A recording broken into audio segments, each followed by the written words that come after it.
Bueno, vamos a retomar los comentarios sobre los episodios intercalados del Quijote 1 de 1605, o sea, redondear un poco algunas cosas que ya se vieron en clases anteriores y que también comentó Juan Diego Vila en su conferencia. Pero de todas maneras tenemos algunos hilos, como habíamos comentado en el episodio de Cardenio, que se van anudando y desanudando en esa historia que decíamos se rompe y se retoma en lo que es lo que se ha dado en llamar la historia principal, que es la historia de Don Quijote y sus aventuras, Don Quijote con los otros o Don Quijote con Sancho, y lo que se han dado en llamar los episodios intercalados, que son estos romances idealizantes de amor. Digo romances no en el sentido ahora que damos a nivel contemporáneo, sino de novela, de episodios novelescos, episodios como del mundo de los cuentos, con ese fulgor de cuento, como habíamos dicho en clases anteriores. Entonces, las historias que se van a ir anudando y desanudando desde la aparición de Cardenio hasta el cierre con el debate del yelmo en la venta, eh, hacen intervenir o incluyen a variados personajes. Ahí hemos visto los amores de Cardenio y de Lucinda interrumpidos y afectados por la intervención, la traición de don Fernando.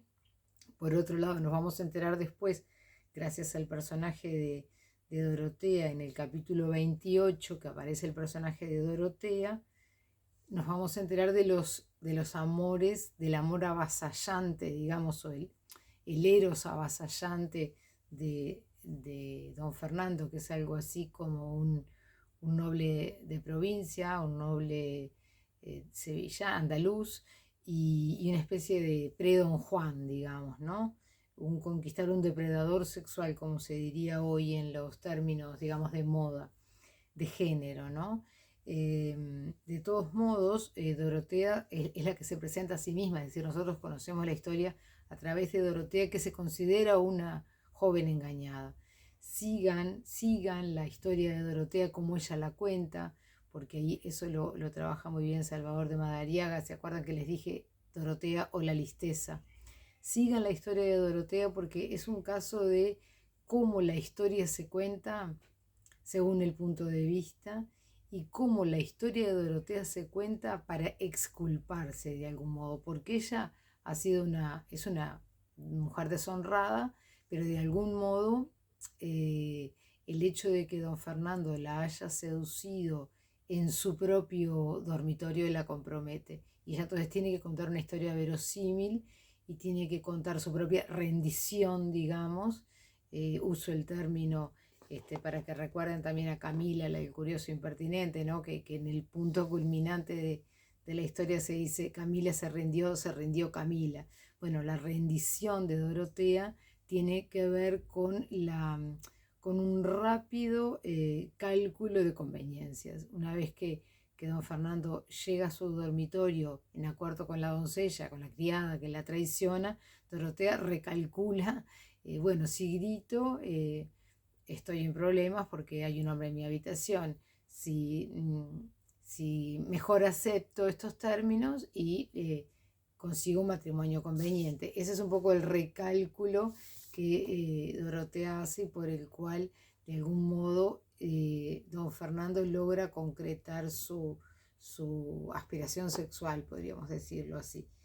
Y entonces, bueno, la forma en que Dorotea aparece además es de un modo muy teatral en el sentido de que lo visual tiene importancia, pero también muy teatral en el sentido de las convenciones de la comedia del siglo de oro, es decir, las convenciones de lo que era el teatro de la época. Por ejemplo, aparece también, tiene ciertos puntos de contacto con la aparición de Cardenio, porque ella aparece primero con un bulto de ropa. ¿Se acuerdan aquellos bultos, maletas, bultos, manteos y portamanteos que habíamos hablado en la sesión anterior? Acá también aparece Dorotea, un muchacho con un bulto que ese bulto, bueno, sabemos después que va a tener ropa y va a desplegar muchísimas historias, porque tanta ropa puede llegar a tener ese bulto ficcional al punto de que ahí va a desplegar, gracias a esa ropa que trae en ese paquete, en ese bulto, ya va a poder desplegar, por ejemplo, el personaje de Miko Mikona, porque trae disfraces y ropa como para, bueno, muchas circunstancias imprevistas. Nosotros al principio lo que vemos es un muchacho que se está lavando de los pies en un arroyo. Lo que vemos, dije, ¿no? En realidad lo ven los personajes y nosotros nos enteramos a través de la admiración que este joven hermoso, descalzo, de pies blancos, genera en el cura, en el barbero y en Sancho.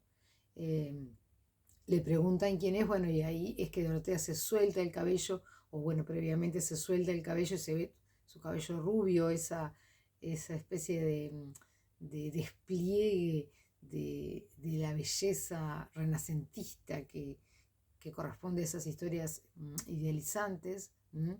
Y a partir de ahí ella, bueno, pide para contar su historia, cuenta su historia. También sabemos que la acompañó un criado y que intentó abusar de ella y ella se defendió y lo tiró por un barranco. ¿Por qué se nos hace esta desviación en el relato que nada parece tener que ver? Para mostrarnos que Dorotea, pese a ser una chica deshonrada, tiene un honor propio y sabe defenderlo.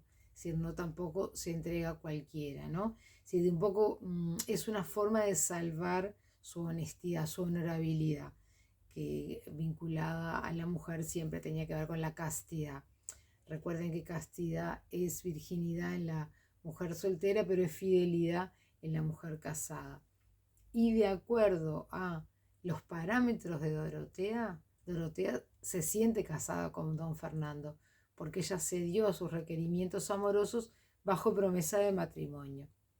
También les recuerdo algo que quizás ya hayamos hablado en alguna clase previa, que antes del Concilio de Trento la Iglesia aceptaba el matrimonio de palabra y que, o sea que los consortes, aún en su intimidad, se dan palabra de matrimonio, eso tiene un valor ante Dios y están, digamos, casados, así no haya testigos. ¿Por qué?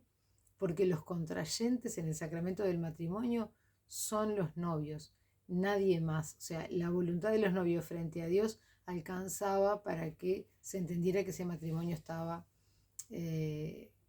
realizado, no se precisaba la mediación del cura. Es algo similar a lo que ocurre con el bautismo. El acto, cualquier persona puede bautizar a alguien si no hay un sacerdote, alcanza con la fe. Es un acto de fe y es un acto ante Dios. Algo similar también ocurre con el sacramento del perdón. Alcanza el arrepentimiento porque es un sacramento que se ejecuta el cristiano frente a Dios. No precisa intermediación como otros, como la Eucaristía, por ejemplo. Así que Dorotea se siente casada, por lo tanto, defender su castidad ahora es defenderse de otros hombres y encontrar a don Fernando. Porque Dorotea es un caso de mujer vengadora de su honra. Ella sale vestida de varón, está en una convención del teatro, porque gustaba mucho a los públicos, gustaba mucho las tablas en el escenario, este prototipo de la mujer vestida de varón, del que Cervantes hace uso, también hace uso de la novela Pastoril, también hace uso de la Galatea y en otras obras cervantinas, en obras de Lope, en obras teatrales de Lope, de Tirso de Molina.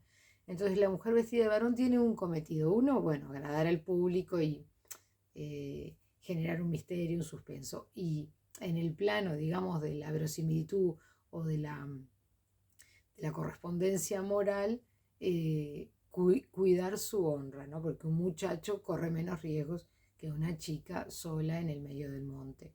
Entonces, allí Dorotea va a despegar su historia, que les invito a leer y releer y acompañarse un poco con la lectura de Salvador de Madariaga. Y es otra más que ingresa a la venta. Va en una venta donde se van a dar reconocimientos, porque Dorotea se va a encontrar allí con don Fernando, que viene detrás de Lucinda, se va a encontrar con Cardenio, gracias a estos intermediarios que son el cura, el barbero, don Quijote y Sancho, y se van a dar esa serie de reconocimientos y resoluciones necesarias. Entre medio, como hablamos ya en la sesión anterior, todos van a escuchar un relato que se encuentra en una maleta, que es el relato del curioso impertinente.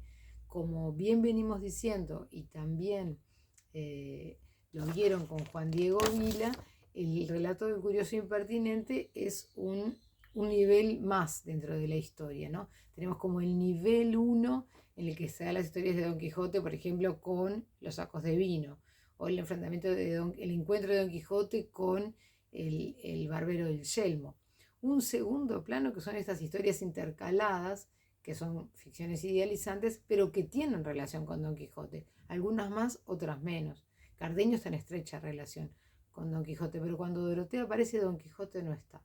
Entonces es como, tampoco está cuando se lee la novela del curioso impertinente. Y la novela, en fin, es un tercer nivel de ficción, porque es una novela leída donde estos son escuchas, oyentes e incluso críticos literarios de la propia obra, porque todos opinan, todos juzgan el caso amoroso y el caso ficcional también. Es verosímil, no es verosímil, está bien escrita, no está mal escrita, está mal escrita. Entonces, a su vez, todos sabemos que esa historia se interrumpe con el episodio de los sacos de vino, de Don Quijote, que bueno, va como al otro punto más bajo del relato, de el golpe y porrazo, de lo más carnavalesco, digamos, que también sigue ese hilo, ¿no?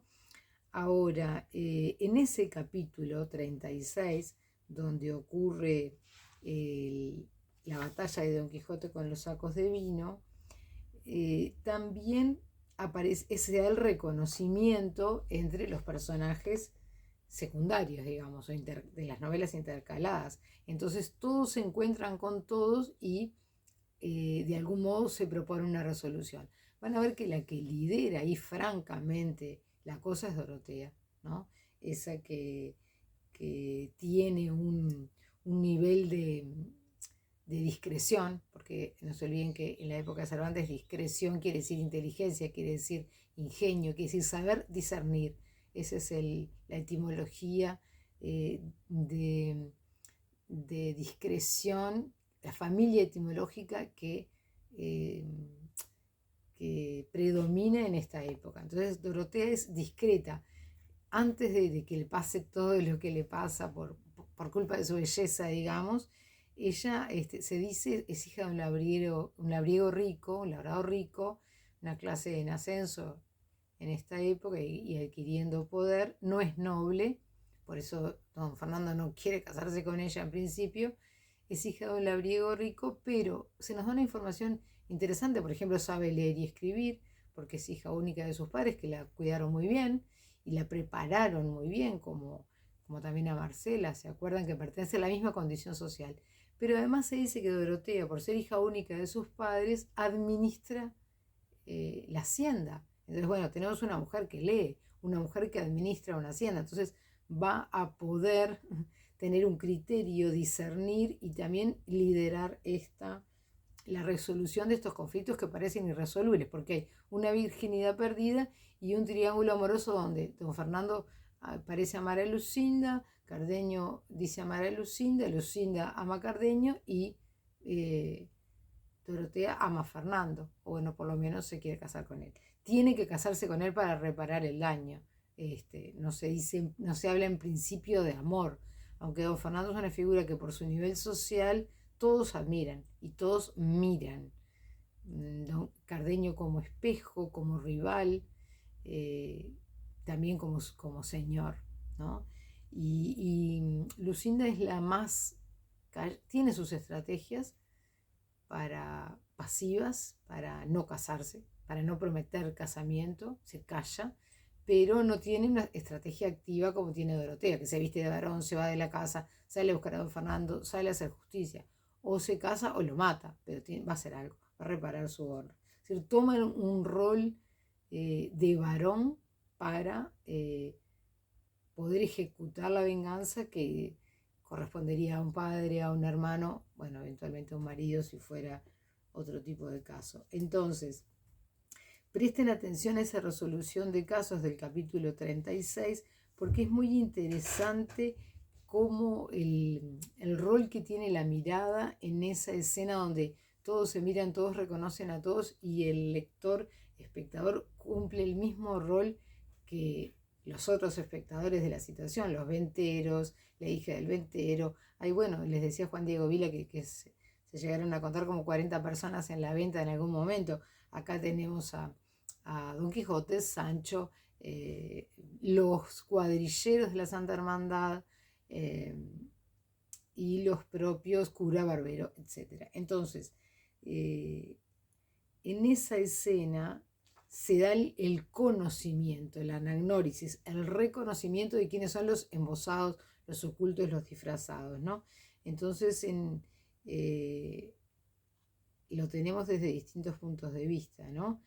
Una de las formas que tiene siempre de mostrarnos Cervantes a los personajes femeninos es, bueno, aparece una más hermosa todavía o que no podía competir con hermosura, entonces tenemos la hermosura incomparable de una a la que se le cae el manto de tafetán, entonces se descubre, y allí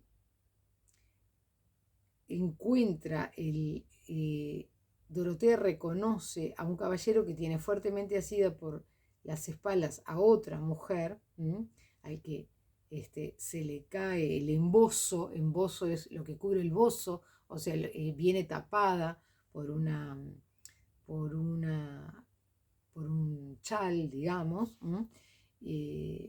con un manto, y alzando los ojos Dorotea, que abrazada con la señora estaba, vio que el que abrazaba a sí mismo la tenía era su esposo don Fernando.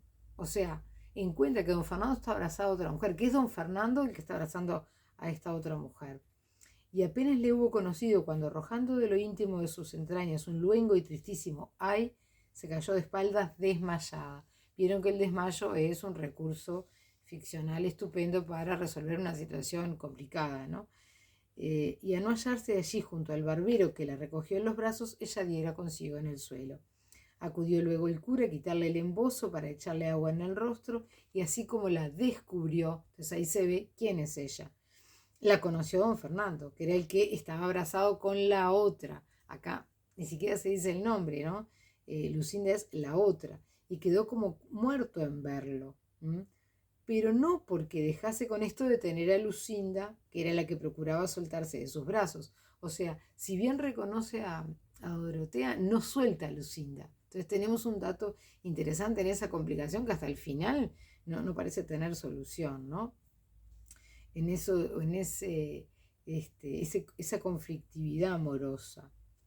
También don Fernando conoció luego a Cardenio, y todos tres, Lucinda, Cardenio y Dorotea, quedaron mudos y suspensos, casi sin saber lo que había acontecido. Solo algunos tienen en conocimiento parte de la historia, pero ahora todos se ven cara a cara.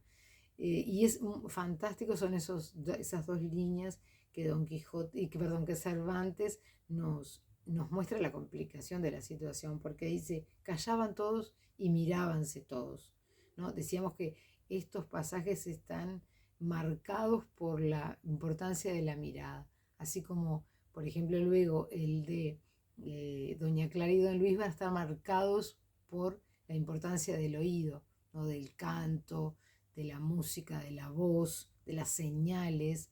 Acá se dice, callábanse todos y mirábanse todos.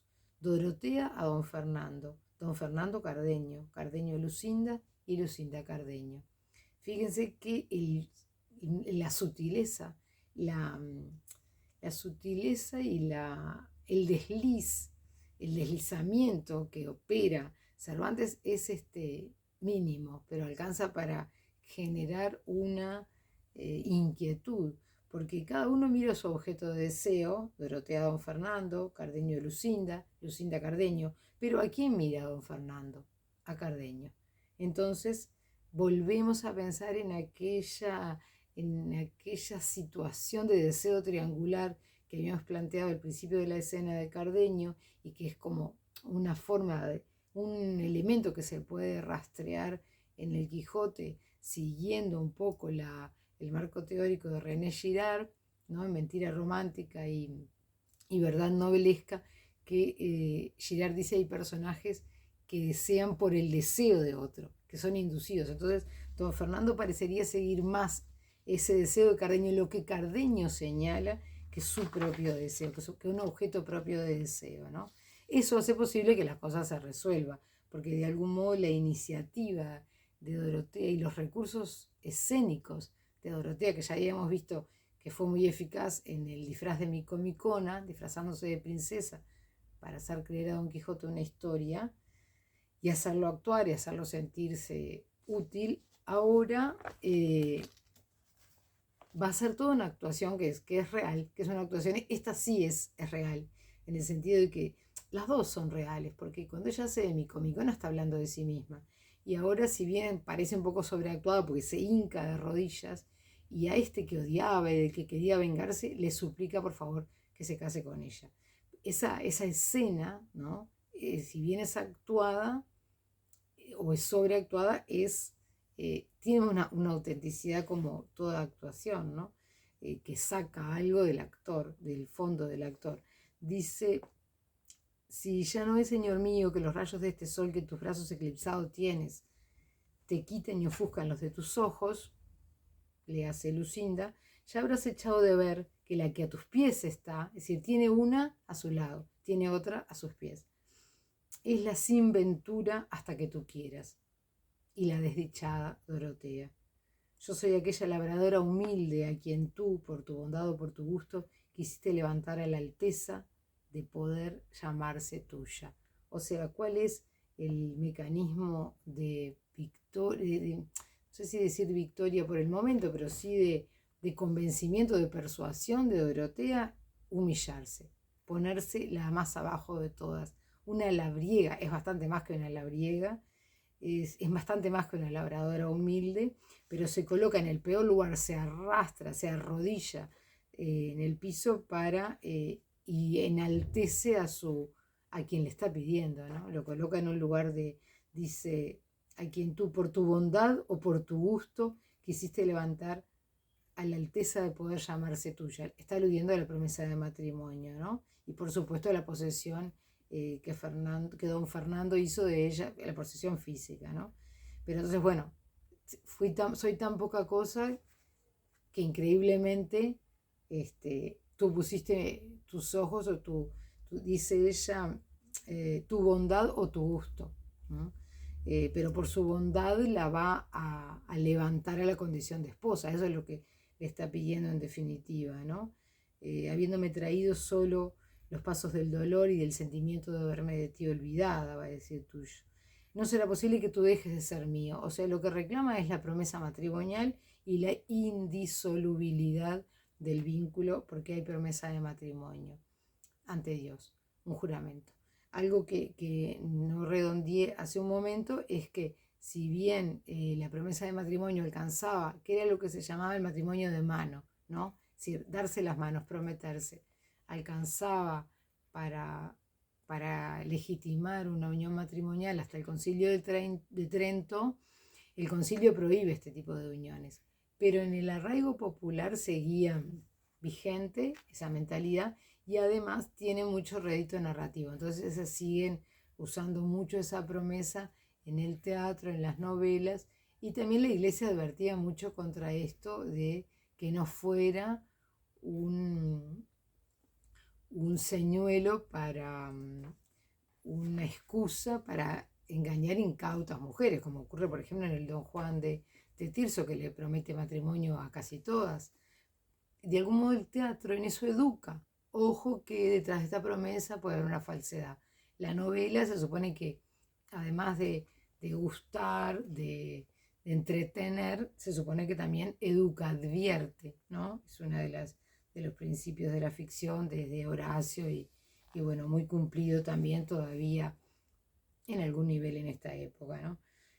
Entonces, ¿qué le echa en cara o de qué se vale para reclamar su promesa? De la nobleza de don Fernando.